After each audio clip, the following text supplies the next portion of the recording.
नमस्ते।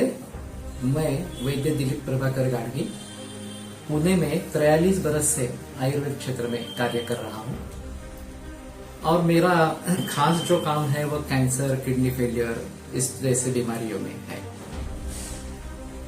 तो इससे मुझे एक पता चल गया कि वास्तव में रोग उत्पन्न होने के बाद उसको ठीक करने से रोग उत्पन्न ही न हो, इसके बारे में प्रयास करना बहुत जरूरी है। और खास करके कैंसर जैसे बीमारियों में बीमारी होने के बाद उसका कुछ इलाज करते रहना ये अच्छा नहीं है। तो रोग निर्माण ही न हो इस दृष्टि से हमें प्रयोग करना है, ये एक बात। और फिर भी मेरा कहना है कि आरोग्य संपन्न इस प्रकार का दीर्घायुष हमें मिले, इसके लिए प्रयास करना ये ज्यादा बेहतर है। तो इसके लिए क्या करना चाहिए? तो जैसे हम पैसों में निवेश करते हैं और उससे ज्यादा पैसा कमाते हैं और फिर उसका उपभोग लेते हैं, उसी प्रकार से हम आरोग्य में अगर निवेश करते हैं तो उसके जरिए हमें अच्छा इस प्रकार का रिटर्न्स मिल पाएगा और हम आरोग्य संपन्न दीर्घायुष्य को प्राप्त करेंगे। ये एक महत्वपूर्ण इस प्रकार की चीज है। तो वहां जैसे होता है कि निवेश ये जो है या इन्वेस्टमेंट ये जो बात है वो पैसों के बारे में अर्थशास्त्र में बताई जाती है कि हमारी जो मूलभूत नीड्स है, गरज इस प्रकार की है, वो हमें पहले पूर्ति उसकी करनी है और फिर उसके बाद में जो जिसको निर्मित इस प्रकार का कहा जाता है, जो नीड्स है वो निर्मित इस प्रकार की नीड्स है, उसके बारे में हमें सोचना है।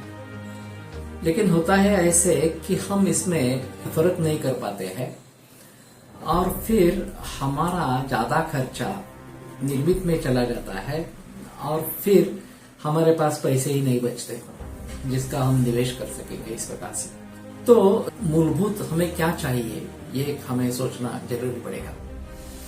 ऐसा कहा जाता है कि रोटी कपड़ा मकान ये हमारे मूलभूत इस प्रकार के चीजें हैं जो हमें चाहिए, जीवन में चाहिए।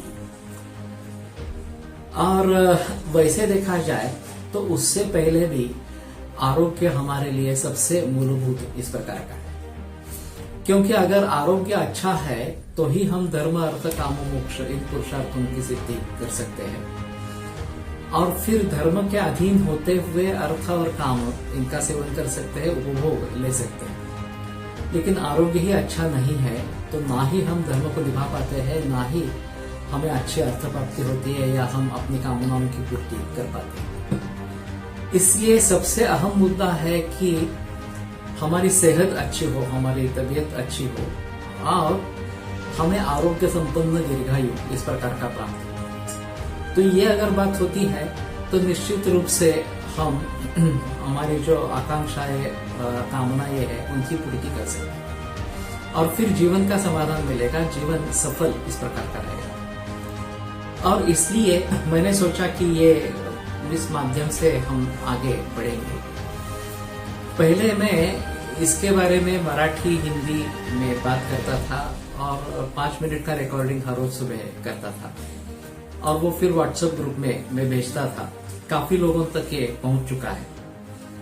फिर भी बहुत सारे लोगों का कहना था कि इसमें मर्यादाएं हैं व्हाट्सएप की इस प्रकार से। लेकिन अगर आप YouTube चैनल में इसका प्रयोग करेंगे तो वो पूरे विश्व तक आप पहुंच सकते हैं और वो अच्छा इस प्रकार का रहेगा। इसमें वीडियो करना ये भी और अच्छा इस प्रकार का रहेगा।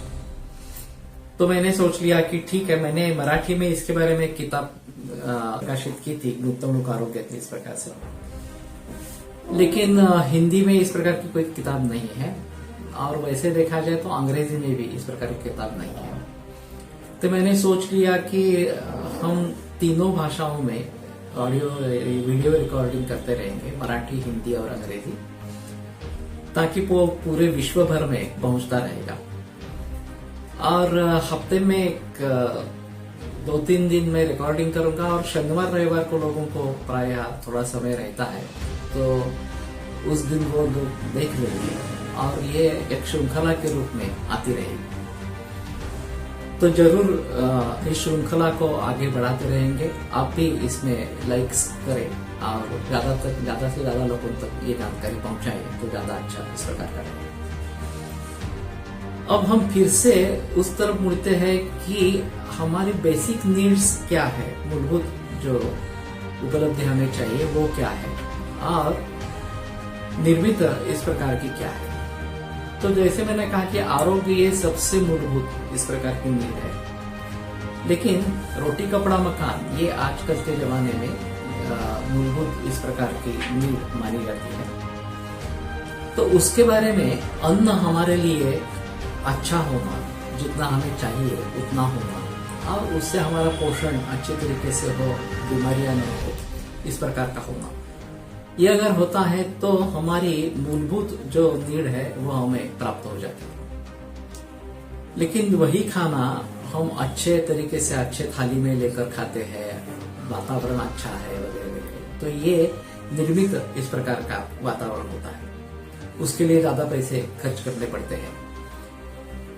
तो वास्तव में हमें जरूरत जो है वो अच्छा और सेहत बनाने वाला इस प्रकार का खाना जो पर्याप्त इस प्रकार का हो, इस प्रकार का इतना ही हमारा मूलभूत है।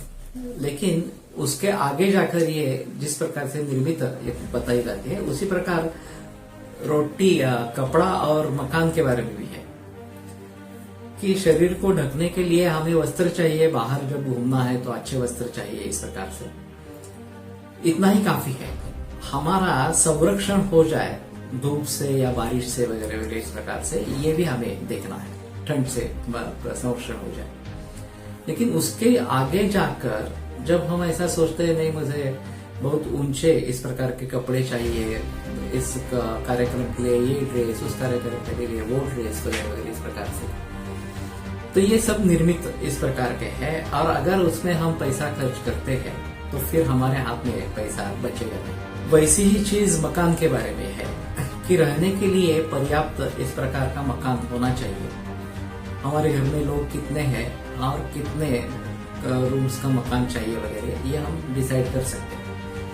लेकिन वो किस एरिया में होना है, उसमें बाकी सुविधाएं क्या होनी चाहिए वगैरह वगैरह, ये सब अगर बातें हम देखेंगे तो ये थोड़े से निर्मित इस प्रकार के तरफ जाते हैं। तो पहले तो हमें करना है कि जो हमारी मूलभूत नीड्स है उसको पूरी करनी है। फिर हमारे पास पैसे बचते हैं, उनको हम निवेश करते हैं और फिर निवेश के आधार पर पैसे कमाते हैं, तो हम ये जो निर्मित इस प्रकार के हैं उसके बारे में सोच सकते हैं, उसके तरफ आगे बढ़ सकते हैं। तो मेरा कहने का तात्पर्य अर्थ ये है कि आरोग्य संपन्न दीर्घायु प्राप्त करने के लिए हम प्रयास करें, उसके लिए आरोग्य में निवेश करें और फिर उसके जरिए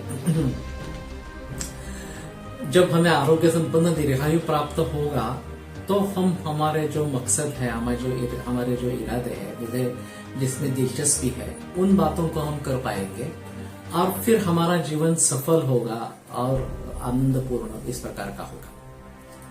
तो ये अगर बात करनी है तो मुझे शुरू से ही लेकर मुझे किसमें ज्यादा ध्यान देना है, किसमें कम ध्यान देना है और किस तरीके से हमें आरोग्य संपन्न दीर्घायु प्राप्त कर लेना है, इसके बारे में सोचना पड़ेगा। तो ये सभी सिलसिला इस श्रृंखला के जरिए चलता रहेगा और फिर हम उसी को आगे लेकर बढ़ेंगे।